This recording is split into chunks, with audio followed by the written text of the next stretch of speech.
ഈ കഥയിലെ കഥയും കഥാപാത്രങ്ങളും തികച്ചും സാങ്കല്പികം മാത്രം.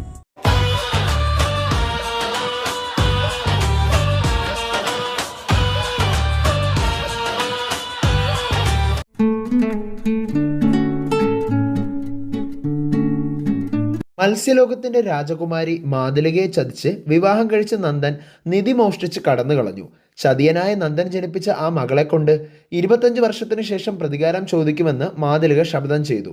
24 വർഷങ്ങൾക്കിപ്പുറം നന്ദഗോപാലന്റെ മകൻ ദീപക് നാട്ടിൽ തിരിച്ചെത്തുന്നതോടെ ഷികാവത് തറവാടിന്റെ അന്ത്യം ലക്ഷ്യമിട്ട് പ്രതികാര ദൗത്യവുമായി വന്ന മാതുലികയുടെ മകൾ ആലിയ ശിവക്ഷേത്രത്തിൽ വെച്ച് ദീപകിനെ കൊല്ലാൻ ശ്രമിക്കുന്നു.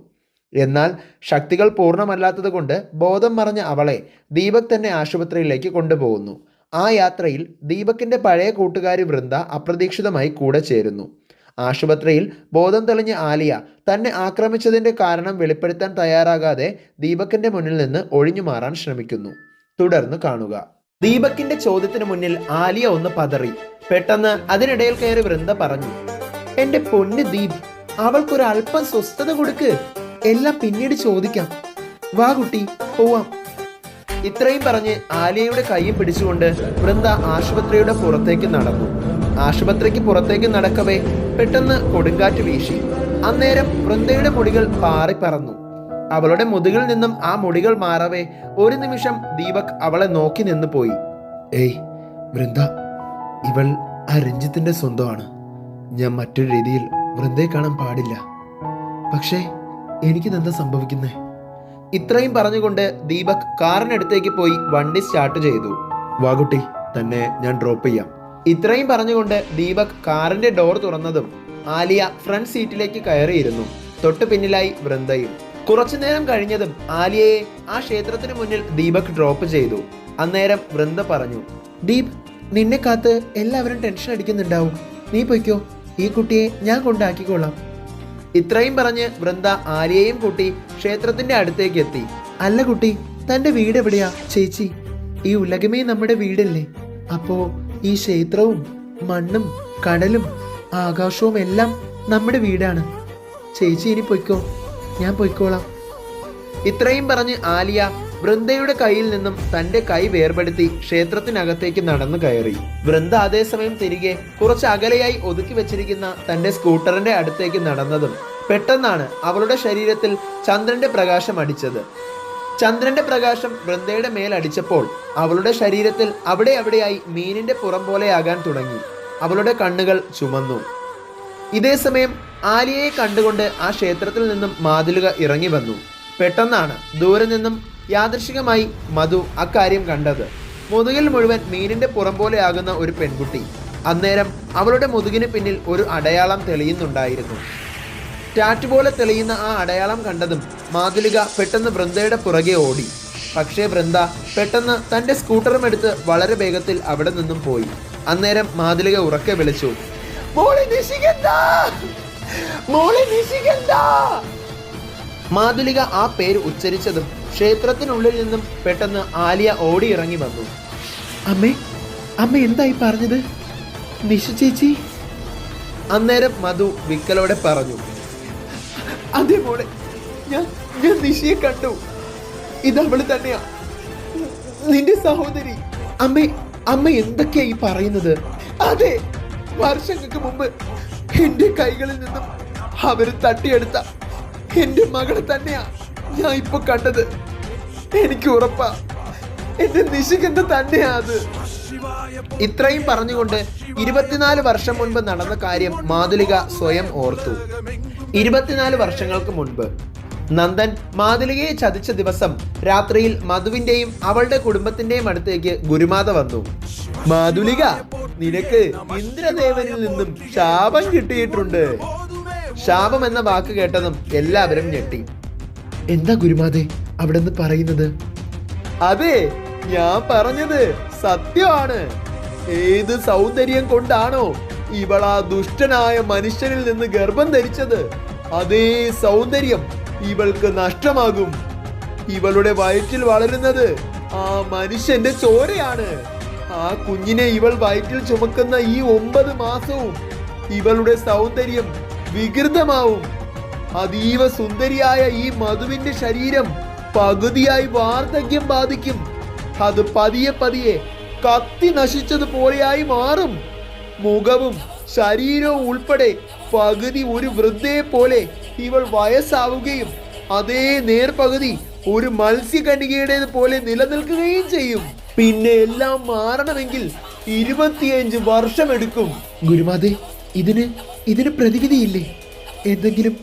എന്തെങ്കിലും ഒരു ഉപായം പറഞ്ഞു തരൂ ഗുരുമാതേ. ഉണ്ട്. മാതുലികയുടെ വയറ്റിലുള്ള ഈ കുഞ്ഞിനെ നശിപ്പിക്കണം. അതോടെ മാതുലിക സുരക്ഷിതയാകും. അവൾക്ക് മറ്റൊരു പ്രശ്നങ്ങളും ഉണ്ടാകില്ല. ഇല്ല, എന്ത് വന്നാലും ഞാൻ എന്റെ കുഞ്ഞിനെ നശിപ്പിക്കില്ല. ഈ ജീവന്റെ തുടിപ്പ് എനിക്ക് കൂടി അവകാശപ്പെട്ടതാണ്. ആ ദുഷ്ടനായ മനുഷ്യന്റേത് മാത്രമല്ല, എന്റെ കൂടി ചോരയിൽ പിറന്ന് മത്സ്യലോകത്തിന്റെ അവകാശിയാകാൻ പോകുന്നവളാണ് ഈ കുഞ്ഞ്. ശരിയായിരിക്കാം, പക്ഷേ ഈ കുഞ്ഞ് മത്സ്യലോകത്തിന്റെ അവകാശിയാവണമെങ്കിൽ 25 വർഷം കാത്തിരിക്കണം.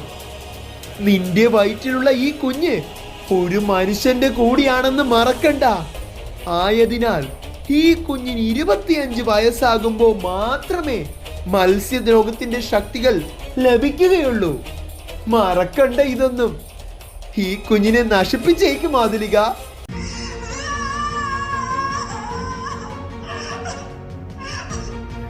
ഇല്ല, ഈ കുഞ്ഞിനെ ഞാൻ ഉപേക്ഷിക്കില്ല. ഈ കുഞ്ഞിന് 25 വയസ്സാകുന്നത് വരെ ഞാൻ കാത്തിരിക്കും. ഈ കുഞ്ഞ് അവളുടെ സ്വന്തം അച്ഛനോട് പ്രതികാരം ചെയ്യും. ഞാൻ അയാളോട് വെല്ലുവിളിച്ചതാ. അയാളുടെ ചോരയിൽ പിറക്കുന്ന എന്റെ കുഞ്ഞിനെ കൊണ്ട് തന്നെ ഞാൻ അയാളോട് പകരം ചോദിക്കുമെന്ന്. അതെനിക്ക് നിറവേറ്റണം. അതിനുവേണ്ടി 25 വർഷമല്ല, 25 ദശലക്ഷം വർഷങ്ങൾ വേണമെങ്കിലും ഞാൻ കാത്തിരിക്കും. എന്റെ സൗന്ദര്യം നശിച്ച് എന്റെ ശരീരം പകുതിയായി കത്തി നശിച്ച് പൊള്ളിയതുപോലെ ആയിക്കോട്ടെ. എന്നാലും അവസാന ശ്വാസം ഈ മാതുലിക ശ്വസിക്കുന്നുണ്ടെങ്കിൽ അതും ആ മനുഷ്യനോട് പ്രതികാരം ചെയ്യാൻ തന്നെയായിരിക്കും. ഓഹോ, അങ്ങനെയോ? നിന്റെ ഭാഷയ്ക്ക് ഇത്രയും വർഷങ്ങൾ നമ്മൾ കൂട്ടുനിന്നു മധു. എന്റെ ഇളയ മകളല്ലേ എന്ന പരിഗണനയോടെ ഇത്രയും നാൾ നീ വാണു. ഇന്നത്തെ ഈ ദിവസം നീയായിരുന്നു ഈ മത്സ്യലോകത്തിന്റെ രാജകുമാരി ആകേണ്ടിയിരുന്നത്. സ്വയം കുഴി കുഴിച്ച് അതിൽ വീണിട്ടും നിന്റെ അഹങ്കാരത്തിന് ഒരു കുറവുമില്ലല്ലോടി. ഈ കുഞ്ഞിനെ നശിപ്പിക്കാമെങ്കിൽ മാത്രം നീ ഇനി ഈ മത്സ്യലോകത്തിൽ നിന്നാൽ മതി. മാത്രവുമല്ല, നീ ഒരു ഇച്ഛാധാരി മത്സ്യത്തെ വിവാഹം കഴിക്കുകയും വേണം. ഇനി നിന്റെ തീരുമാനങ്ങൾ ഇവിടെ പറ്റില്ല. വേണ്ടമ്മേ, എനിക്കൊന്നും വേണ്ട. ഞാൻ ഈ അഷ്ടഹംസ കടപ്പുറത്ത് നിന്നും വിശ്വാദ്വീപിൽ നിന്നുമൊക്കെ പോവുകയാണ്. ഇനി ഞാൻ ഇവിടെ തങ്ങുന്ന ഓരോ നിമിഷവും എനിക്കും എന്റെ വയറ്റിൽ വളരുന്ന ഈ കുഞ്ഞിനും നിങ്ങൾക്കൊക്കെ ഇനി ആപത്താണ്. പക്ഷേ ഞാൻ വരും അമ്മേ, തിരിച്ചു വരും ഞാൻ. എന്റെ വയറ്റിൽ കിടക്കുന്ന ഈ കുഞ്ഞ് ഒരു പെൺകുഞ്ഞാണെന്ന് എന്റെ മനസ്സ് പറയുന്നു. ഏത് മത്സ്യലോകത്തിന്റെ രാജകുമാരിയാകാൻ എനിക്ക് കഴിഞ്ഞില്ലയോ, അതേ സ്ഥാനം എന്റെ വയറ്റിൽ കിടക്കുന്ന ഈ മകൾക്ക് കൊടുക്കാൻ അമ്മയ്ക്ക് ബുദ്ധിമുട്ടില്ലല്ലോ. ആ സ്ഥാനം അമ്മ തന്നെ കൊടുക്കും. എന്റെ മകൾ മത്സ്യരാജകുമാരിയാകും. ഈ നിമിഷം ഇവിടെ വെച്ച് ഞാൻ എന്റെ ജനിക്കാൻ പോകുന്ന പെൺകുഞ്ഞിനെ പേര് വെക്കുന്നു നിശികന്ത.